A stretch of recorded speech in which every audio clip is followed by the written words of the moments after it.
우리는 이 땅에 살아가면서 참 여러 가지 일을 많이 겪지요. 근데 그 겪는 일들 가운데에는요, 내가 어떤 결과는 없지만 내가 하지 않고 다른 사람의 하는 일들로 인해서 내가 어떤 결과를 얻는 경우들이 있어요. 그럴 때 우리는 두 가지 반응을 보통 보입니다. 하나는 믿고 있었다. 믿고 있었다. 라고 하는 거. 또 하나는요, 믿었었는데. 믿었었는데. 도대체 무엇을 믿고 있었고, 무엇을 믿고 있었을까요? 그것은 내가 기대하는 결과지요. 저 사람이 또 어떤 일이 내가 기대하는 결과를 분명히 낳게 할 거다. 그 결과를 만들어줄 것이다. 하는 것을 믿었다는 것이겠죠. 하지만 이것은 성경에서 말하는 믿음의 의미와는요, 사실 전혀 상관이 없는 믿음입니다. 우리가 만약 이 땅에서 그런 믿음들을 가지고 있다면, 이 땅에서 우리에게 있는 여러 가지의 어떤 일들, 또 그것으로 인한 어떤 고통들, 그런 것들은 치유될 수도 없고 사라질 수도 없는 것들입니다. 그런 믿음은 정말로 나와 맞닥뜨려지는 어떤 어려운 일들, 고통들과 같은 현실과 부딪혔을 때에 살아남을 수 없는 믿음이라는 거죠. 그래서 믿고 있었다라고 이야기한다든지 혹은 믿었는데라고 이야기하는 것이 결코 다른 일이 아니라는 거죠. 우리 예수 믿는 사람들도 분명히 믿는다라고 이야기를 하는데 그 믿음이라는 것이 도대체 무엇입니까? 오늘 우리도 세상 사람들과 똑같이 내가 기대하는 결과라고 이야기한다면 과연 내가 예수를 믿는 이유가 무엇일까요? 세상 사람들과 똑같은 결과를 기대하면서 내가 믿는다고 고백한다면 예수 외에 다른 것을 믿어도 전혀 이상한 것이 없지 않을까요? 우리는 왜 예수님을 믿고 있습니까? 예수님의 십자가에 죽으신 것을 우리 눈으로 보았기 때문에 우리가 예수님을 믿고 있습니까? 아니면 그저 믿는 부모를 따라서 교회에 다니다 보니 믿고 있는 것입니까? 아니면 어떤 일들이 있게 되어져서 그게 계기가 되어 예수님을 믿고 있습니까? 아니면 그것도 아니면 우리가 그냥 믿게 되었습니까? 우리가 믿음의 조상이라고 하는 아브라함은 어떻게 믿음의 조상이 되었을까요? 무조건 믿었습니까? 창세기 15장 6절 말씀에 보니까 아브라함이 여호와를 믿으니 라고 합니다. 여기서 믿으니 라고 하는 말은요, 원인이 제공되었다 라고 하는 말입니다. 즉 믿기 위해서는 상대가 어떤 것들을 제공해 주어야 믿을 수 있다는 거죠. 아무것도 제공해 주지 않는데 믿을 방법은 없는 것입니다. 아브라함이 하나님을 믿을 수 있었던 것은요, 하나님께서 아브라함에게 믿을 수 있는 그 무엇, 바로 믿음을 제공해 주셨기 때문에 아브라함은 믿는 것입니다. 그러므로 오늘 우리가 예수를 믿는 것도 하나님께서 우리에게 주신 믿음 때문에 내가 지금 믿고 있음을 깨닫는 이 시간이 되기를 축원합니다. 우리는 믿음이 행위가 아니다 라고 하는 말을 수없이 들어왔습니다. 믿음으로 구원받는다 라고 하는 것은 믿음이라고 하는 수단을 통해 구원하신다 라고 하는 그런 말이죠. 즉 믿음은 우리를 구원하시는 하나님의 수단인 것입니다. 그러나 믿음으로 구원받는다는 말은 우리가 수없이 들었던 말이기는 하지만 내가 신앙생활하는 중에서 전혀 위로가 되어지는 그런 말씀은 아닙니다. 우리는 우리의 행위가 아니라 예수님께서 십자가에서 내 죄를 대속하셨다라고 하는 것을 믿는 믿음으로 구원받습니다. 이는 우리가 하는 그 어떤 선한 행동이나 바른 일로는 구원받을 수 없다라고 하는 것을 분명히 하고 있습니다. 하지만 오히려 그 사실이 우리를 더 불편하게 한다는 것이죠. 믿음으로 구원받는다고 하는데 내가 잘 믿고 있나? 잘 믿고 있지 않은 것 같은 생각 때문입니다. 일상적으로 성공한 사람들을 보면, 그들의 믿음들을 보면 나보다 믿음도 좋고 내 믿음의 수준을 훨씬 뛰어넘는 것 같은 사람들이 참 많습니다. 그런데 그들이 말하는 복, 그들이 예수 믿는다라고 하는 것들, 그것들을 살펴보면 그게 내게는 없어요. 야, 저 사람 예수 믿어가지고 저렇게 복 받았다고 그러는데 나는 예수 믿어서 복 받은 게 없는 것 같거든요. 저 사람은 예수 믿어서 병이 낫다고 그러는데 나는 예수를 믿는데 병은 안 나요. 저 사람은 예수를 믿어서 자녀가 잘 됐다고 그러는데 나는 예수를 믿어서 된 게 없어요. 그래서 우리는 생각합니다. 야, 내 믿음이 수준이 떨어지는가 보다. 야, 내 믿음이 형편없는가 보다. 그래서 결국은 믿는다는 것도 결국은 행위처럼 생각이 되어지는 것이죠. 거기에 야고보서가 말하고 있는 행함이 없는 믿음은 죽은 것이다 라고 하는 말씀에 대한 어떤 정확한 이해도가 없이 그저 믿음을 생각하다 보니 행위에 더 강조점을 두고 있는 것도 결코 무리는 아닐 것입니다. 그리고 이 믿음이라고 하는 것이 수단이 되어진다는 것, 우리는 이것을 한 예화에서 잘 살펴볼 수가 있습니다. 프랑스 고개사였던 샤를 블롱덴이라고 하는 사람이 있어요. 이 사람은 외줄타기를 하는 사람이에요. 그래서 이가 장대 하나만을 들고 세계 3대 폭포 중에 하나인 나이아가라 폭포를 가로질러서 외줄타기를 합니다. 그 폭포가 굉장히 길거든요. 근데 거기를 장대 하나만 들고 외줄타기를 해서 거기를 건넜어요. 사람들이 환하죠. 그때 이 블룸댕이 이야기하기를, 제가 이 외줄을 외발자전거로 건너갈 수 있다고 믿습니까? 라고 물어요. 그러니까 사람들이 어떻게 했어요? 막 믿는다고 그러죠. 그러니까 그 하나에 힘입어서 외발 자전거를 타고 역시 거기를 건넙니다. 사람들은 더욱더 환호를 합니다. 그때 블룸댕이 또 이야기를 해요. 제가 이 외발 자전거를 타고 내 등에 사람을 업고 이 외줄을 건널 수 있다고 생각하십니까? 자기 눈으로 지금 외발 자전거 타고 건너는 거 봤잖아요. 그러니까 어떻게 하겠어요? 더 환호하죠. 믿는다라고 얘기해요. 근데 이 순간 조용히 둡니다. 왜냐면 여러분들 중에 한 사람이 그럼 나오셔서 제 등에 엎으십시오. 그랬더니요, 그 화나던 사람들이 갑자기 조용해집니다. 아무도 안 나와요. 그때 이 블룸댕의 매니저였던 해리 콜코트라고 하는 사람이 자기가 어떻게 했다는 거예요. 그리고 정말로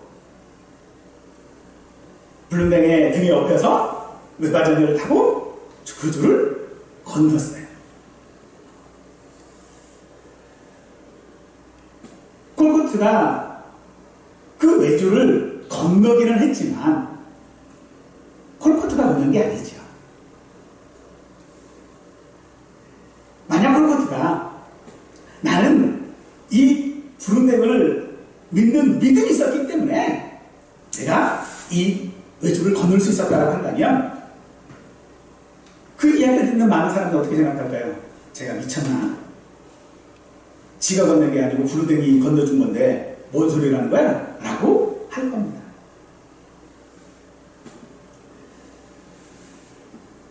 콜코트를 건너게 한 것은 구름댕이지 콜코트의 믿음이 아니라는 거죠.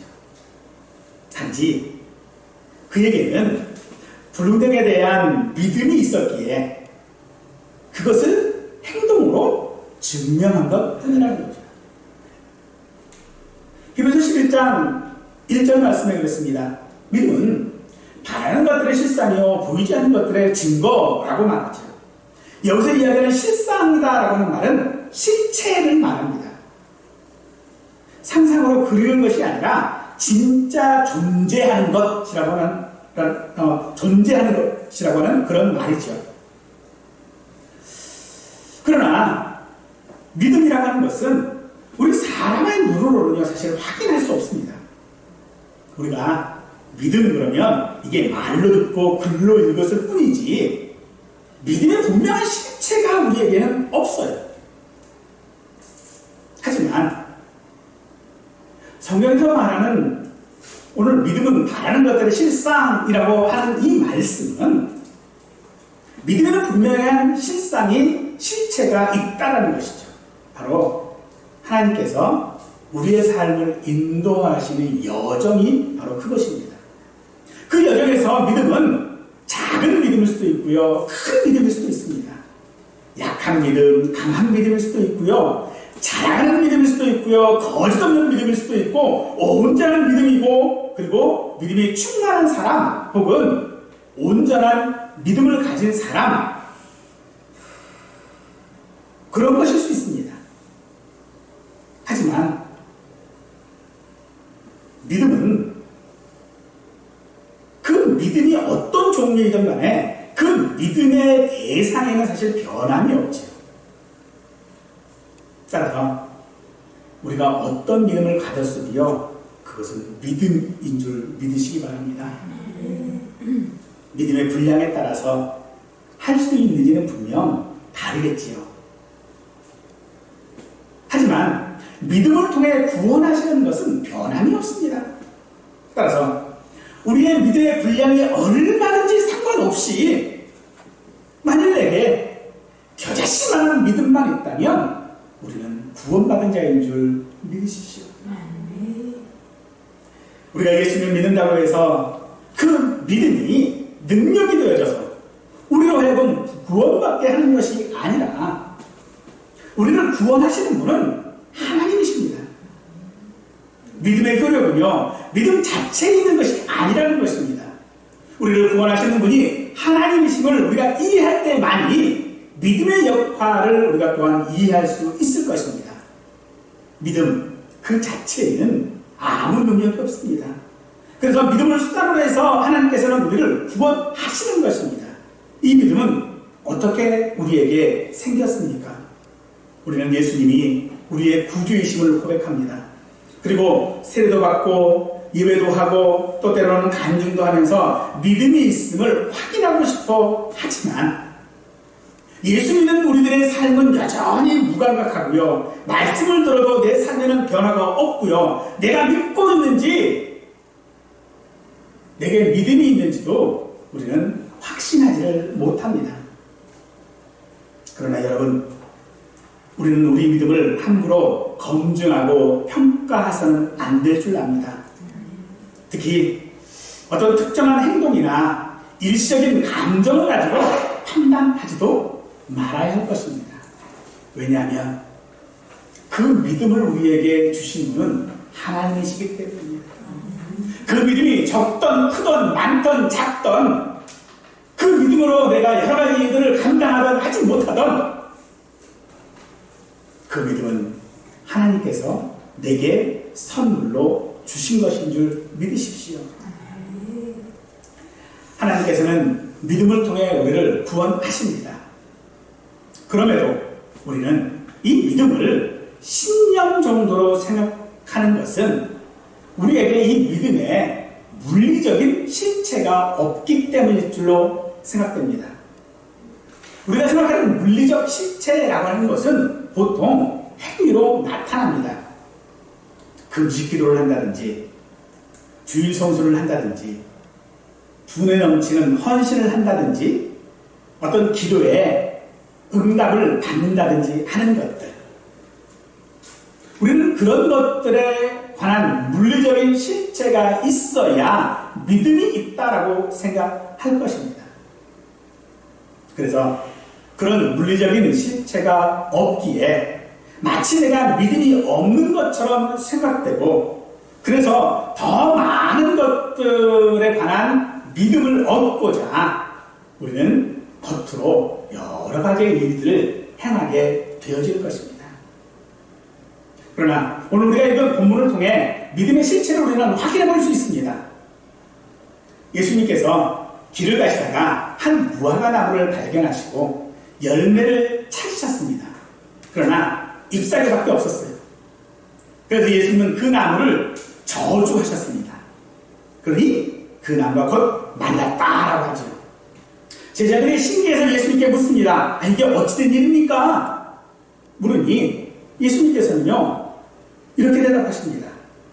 만일 너희가 믿음이 있고 의심하지 않으면 이 무화과 나무에게 된 이런 일뿐만 아니라 이 산다로 들려 바다에 던지리라 하여도 될 것이고, 계속해서 기도할 때에 무엇인지 믿고 구하는 것은 다 받으리라 이렇게 말씀하시는 거예요.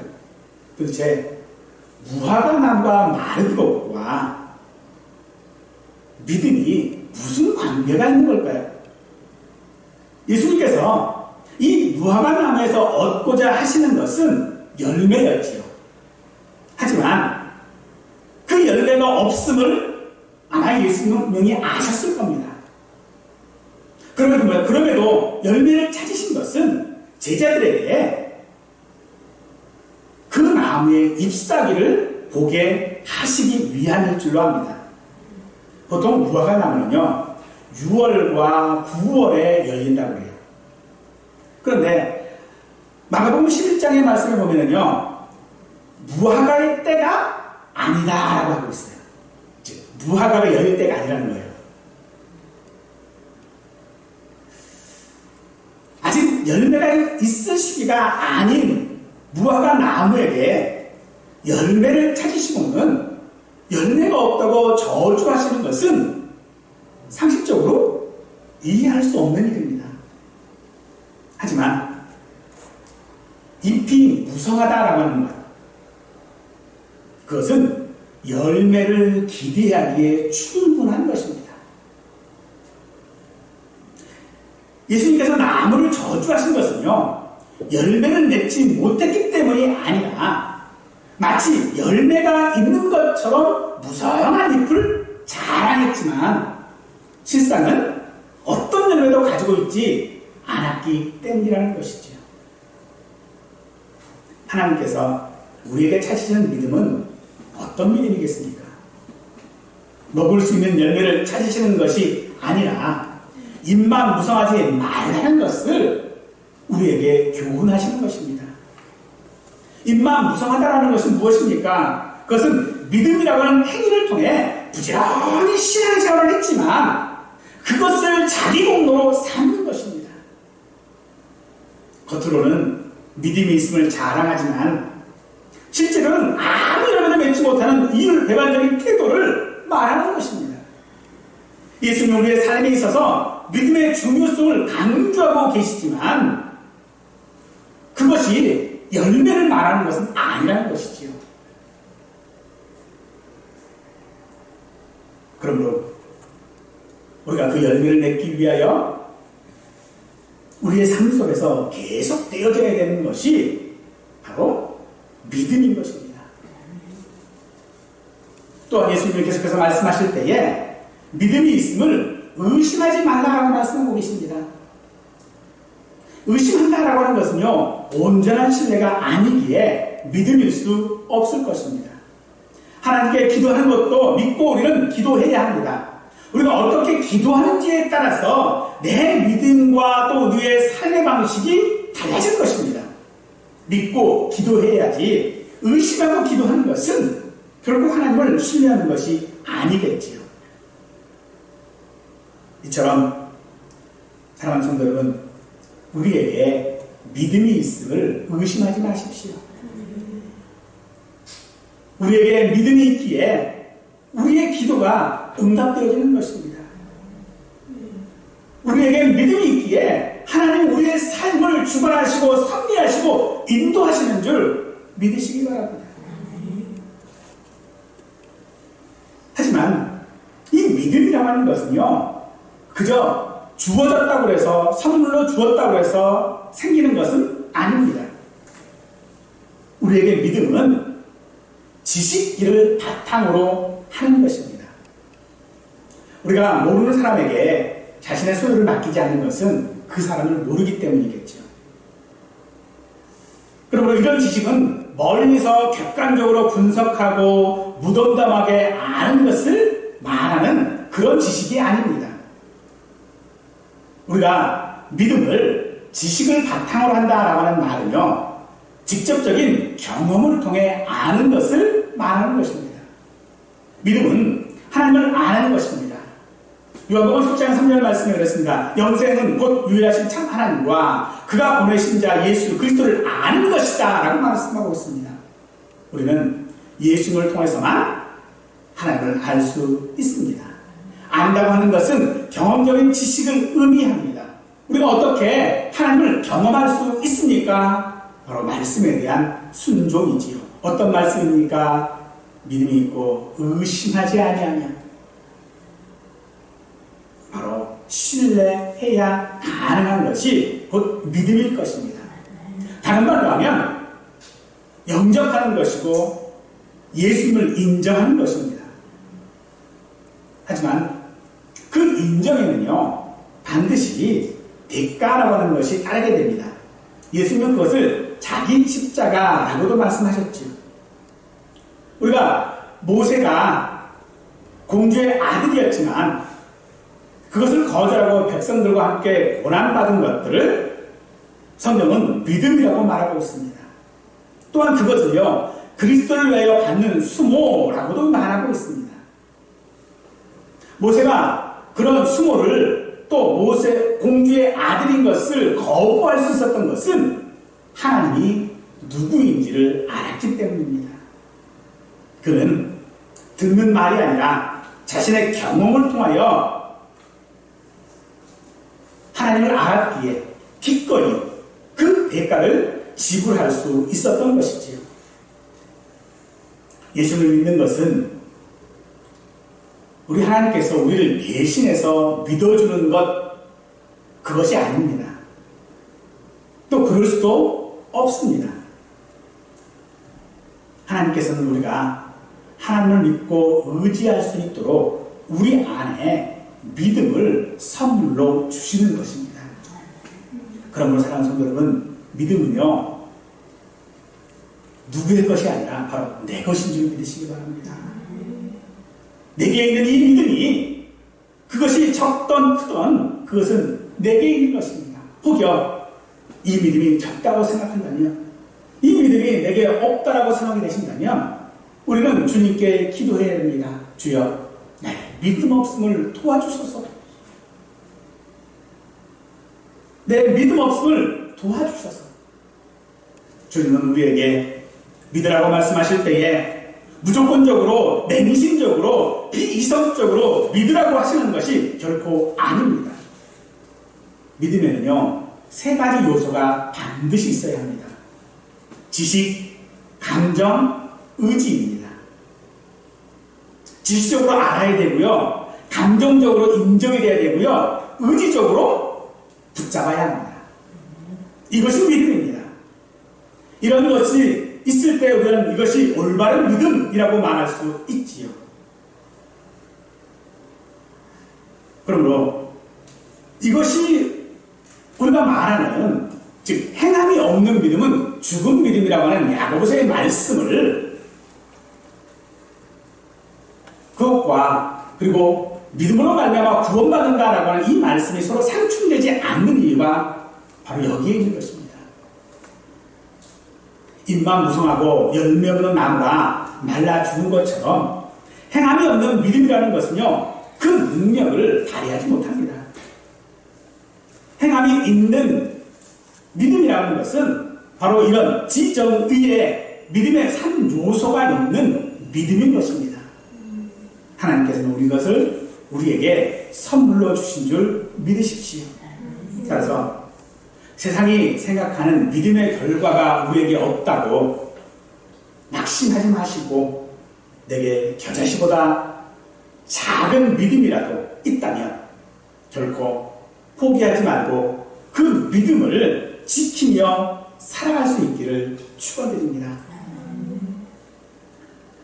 그래서 이 믿음은요, 평생의 우리의 삶의 여정이라고 할 수도 있을 것입니다. 이 믿음을 수단으로 해서 우리를 구원하신다라고 하는 것은 우리 삶에서 일어나는 모든 일들을 통하여 우리에게 믿음을 더하시는 것을 말하는 것입니다.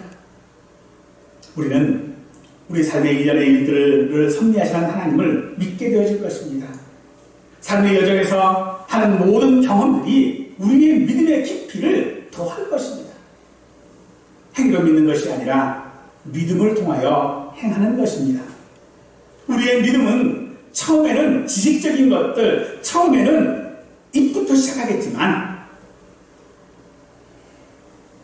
그것이 결국은 깊어지고 또 하나님을 경험하고 내 삶의 여정 속에서 하나님과 모든 것들을 관련하여 생각하고 해석하고 할 때에 비로소 믿음은 우리에게 이 산을 들어서 바다에 던지우라면 그대로 되는 줄 믿으시기 바랍니다.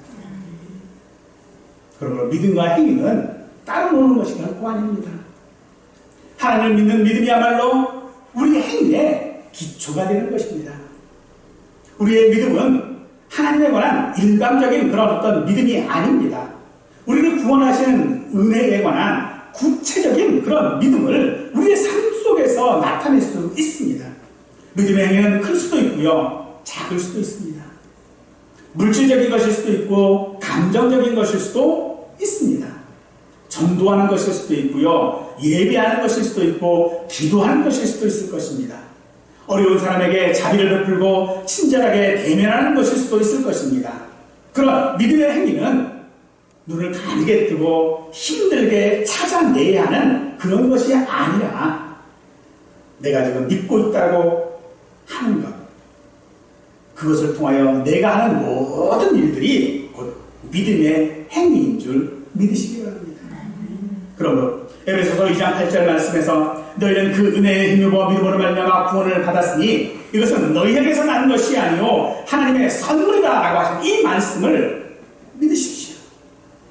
믿음이라는 하나님은 그 선물을 우리에게 주셨고 그 선물을 받은 사람만이 성도라고 할 수 있을 것인데, 하나님의 은혜는 구원의 근거이자 원인이고 우리 믿음의 도구인 줄 아시고 그것이 우리에게 값없이 주어졌을 또한도 감사하실 수 있기를 원합니다. 믿음은 자신을 스스로 의롭게 하려는 행위를 포기하게 할 것입니다. 하나님의 긍휼을 기대하게 할 것입니다. 그러므로 구원이 우리에게 믿음이라고 하는 수단을 통하여 주어졌음을 우리가 깨달을 때에 우리는 비로소 하나님 앞에 내 믿음의 작고 큼이 아니라 내 믿음이 겨자씨만한 것일지라 할지라도 그것이 능력 있고 힘 있는 것인 줄 믿고 나아갈 수 있을 것입니다. 믿음의 여정인 것은 우리의 과거에 하나님께서 이루어 놓으신 것들 뿐만 아니라 미래의 하나님께서 내게 이루실 일들에 대한 것들 또한 그것이 믿음으로 나아가는 길입니다. 삶의 과정에서 하나님을 믿는다는 그 사실이 이유가 없는 믿음이 결코 아니라는 것이죠. 내가 예수를 믿는 이유, 내 삶이 그것이 이유가 될 수 있기를 축원합니다. 그럴 때에 우리는 세상의 그 어떤 것들도 굴복하지 않고 하나님의 인도하시는 그 여정을 세상에 보일 수 있을 것입니다. 비록 내게 있는 믿음이 작다 할지라도 오히려 이것이 내게 아무런 힘이 없는 믿음이라 할지라도 우리는 그 믿음이 있음을 감사하십시다. 예수님께서는 누가복음 18장에서 인자가 올 때에 세상에서 믿음을 찾아보겠느냐라고 하셨습니다. 이 말씀은 예수님의 재림이 늦어짐으로 인해 낙심하게 될 것을 예고하신 것이지만 오히려 우리는 그날이 오면 우리의 삶이 헛되지 않았고 우리의 수고가 헛되지 않았음을 알게 될 줄로 믿습니다. 그러므로 믿음으로 살아가는 일에 사랑하는 성도들은 낙심하지 마십시오. 오히려 내 믿음이 적기에 주님 앞에 더욱더 의지할 수 있으니 감사로 또 그렇게 힘써서 믿음으로 살아가는 우리 모두가 되기를 간절히 축원하겠습니다.